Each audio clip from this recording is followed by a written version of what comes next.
Voici comment, il y a 20 ans, le plus gros mensonge de l'histoire allait tuer des centaines de milliers d'innocents et changer le monde à tout jamais. Ça commence avec cette image historique. C'est le 5 février 2003 et on voit Colin Powell, alors secrétaire d'État américain, expliquer devant le Conseil de sécurité de l'ONU que l'Irak détient des armes de destruction massive, une fiole d'anthrax à la main, pour convaincre la communauté internationale d'attaquer l'Irak. Une comédie et une tragédie à la fois. Une comédie parce que Colin Powell lui-même n'était absolument pas convaincu par cette image-là, mais en même temps une tragédie parce que à cause de ce comportement-là, à cause de cet affichage-là, nous avons sacrifié des Américains et des Irakiens, nous avons perdu des milliers et des milliers d'individus. Les 3 raisons pour aller en guerre contre l'Irak invoquées par les États-Unis étaient toutes fausses. Première raison, démanteler les fameuses armes de destruction massive. Dans les années 90, nous avons détruit, la communauté internationale a détruit la totalité des armes de destruction massive. On savait tous très bien, les Américains ont promis que depuis 91-92, le régime de Saddam Hussein ne disposait plus des armes de destruction massive. On l'a appris plus tard que la CIA était très dubitative sur les preuves et les sources de ces liens entre Saddam Hussein et les armements. Et donc, on a compris très vite, et aujourd'hui c'est totalement certifié, et George W. Bush lui-même l'a admis, qu'il n'y avait pas d'armes de destruction massive. Deuxième raison,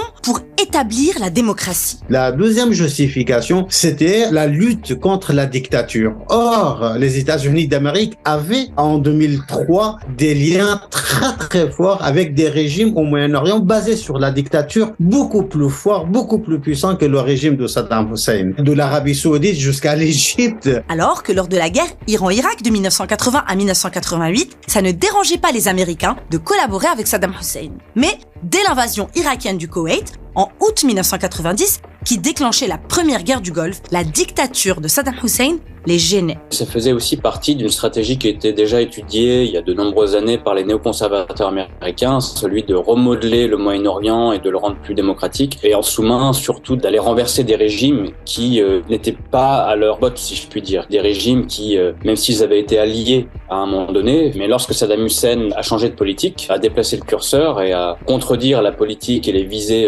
américaines, on est allé le déboulonner. C'est une histoire d'alliés qui sont devenus des ennemis. Et enfin, troisième raison de l'invasion américaine en Irak, le régime de Saddam Hussein aurait eu des liens avec Al-Qaïda, accusé d'être derrière les attaques du 11 septembre 2001. On a très vite compris que c'était un mensonge. On savait qu'il n'y avait aucun lien ni entre l'Irak et Al-Qaïda, ni entre Saddam Hussein et les attentats du 11 septembre. Les 3 argumentations pour lesquelles les États-Unis d'Amérique ont envahi l'Irak n'avaient absolument pas de légitimité. En plus de ces 3 fausses raisons, la guerre était surtout illégale selon le droit international. Lorsque les Américains envahissent l'Irak, ils n'avaient absolument pas la validation des Nations Unies. Ils n'avaient pas la légitimité du Conseil de sécurité. Et donc, c'est une invasion unilatérale et unilatéralement imposée à la communauté internationale. Et illégale par définition. Mais, malgré l'illégalité de cette guerre, les 10 millions de manifestants à travers le monde pour s'y opposer, le nom de la France, de l'Allemagne et de la Russie, la nuit du 19 au 20 mars 2003, les États-Unis lancent l'opération Liberté pour l'Irak, accompagnée de l'armée britannique et d'autres contingents étrangers dont la Pologne et l'Australie, et envahissent l'Irak. Cette nuit horrible du 19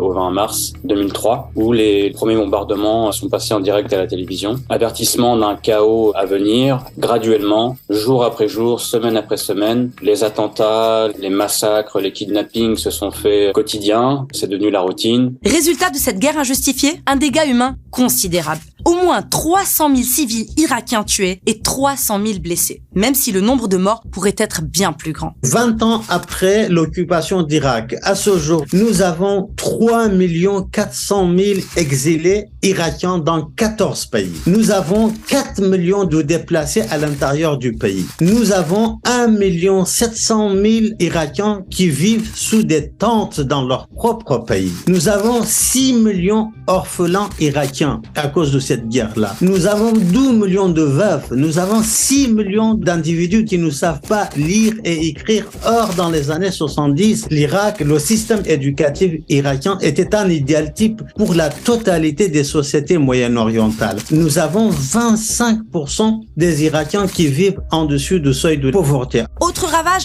le sectarisme causé par la guerre. Lorsque les Britanniques arrivent en Irak en 1921, ils excluent les deux composantes majeures de la société irakienne, les chiites et les kurdes, qui composaient à peu près 71%, 73% de la société irakienne, et confient la clé de cet État à une composante de la société irakienne, à savoir les sunnites, qui dirigent le pays de 1921 jusqu'à 2003. Lorsque les Américains arrivent en Irak, ils vont approfondir ce communautarisme en confiant la clé de cet État irakien aux chiites et aux kurdes, en excluant la communauté sunnite. Les Irakiens se sont mis à voter pour le chef de quartier, pour le chef religieux, pour celui qui les représentait par l'apparence et pas forcément par les idées. Et donc ça a structuré le pays dès le début comme ça, de manière assez sectaire. On a vu les chiites voter pour des chiites, les sunnites voter pour les sunnites, les kurdes pour les kurdes. Et c'est ce qu'on voit aujourd'hui, 20 ans plus tard. On voit un pays fragmenté, sectarisé, où il est difficile d'émettre une opinion ou de débattre d'une idée sans être fidèle, entre guillemets, à son courant religieux, à sa confession. Et ça, c'est quelque chose de catastrophique. L'arrivée,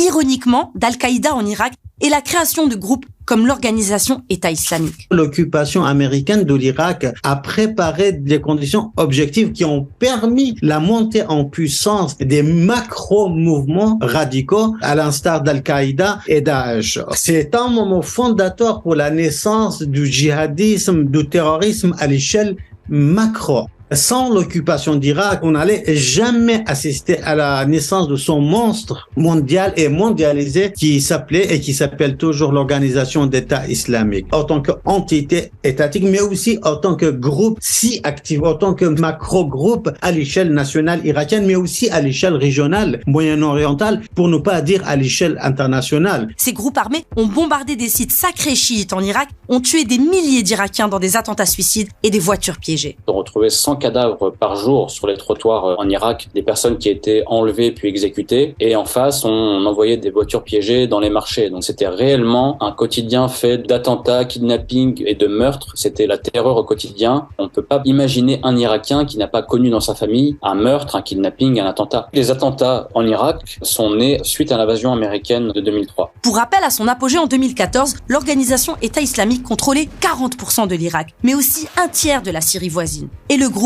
a tué des milliers de personnes dans le monde entier. En plus de l'Irak et de la Syrie, l'organisation État islamique a tué dans tous ces pays.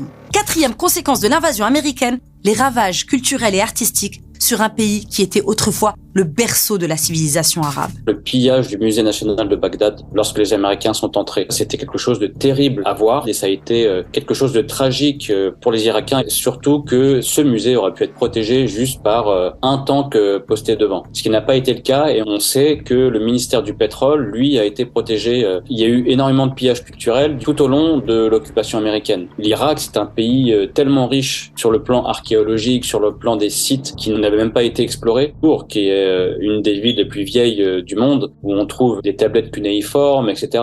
Ce site, qui est un patrimoine mondial, était dans l'enceinte de la base américaine de Nasiriyah, qui est une ville au sud de Bagdad. C'est dire à quel point le patrimoine irakien n'était pas du tout la priorité ni de l'armée américaine, ni du gouvernement en place. Et après leur invasion, les Américains ont orchestré une transition fantoche vers un nouveau régime, en même temps qu'ils jugeaient et exécutaient rapidement Saddam Hussein. On a vu une espèce de coalition de représentants des ethnies et des confessions d'Irak qui n'étaient même pas connus des Irakiens, qui étaient sincèrement vus comme des clowns de la part des Irakiens. Et lorsque Saddam Hussein a été attrapé, les Irakiens de manière générale voulaient un procès équitable. Sauf que les Américains et le gouvernement irakien mis en place a créé un tribunal spécial pour juger Saddam Hussein. La liste des dossiers était longue et il n'a pas fallu longtemps pour l'exécuter, et les Américains eux-mêmes l'ont nous reconnu, Saddam Hussein avait plein de choses à dire et je pense qu'il avait des choses à révéler aussi sur les relations ambiguës entre l'Irak et l'Occident, mais les États-Unis de manière plus particulière. Ça a été quelque chose qui a été vécu de manière très difficile par une grande partie de la population irakienne, qui, je pense, aurait voulu aller au bout du procès, qu'il soit condamné pour tout un tas de dossiers, que ce soit fait dans les règles du droit. Ça a été perçu comme une cabale d'un camp contre un autre. Et quand on assiste à ça, on n'a pas le sentiment d'assister à une justice internationale. Et ça a été condamné par toutes les grandes organisations, que ce soit Amnesty International, Human Rights Watch. Il fallait absolument pas prendre Saddam Hussein, il fallait absolument pas tuer Saddam Hussein, il fallait absolument qu'il reste en tant que témoin. En 2003, ils ont envahi l'Irak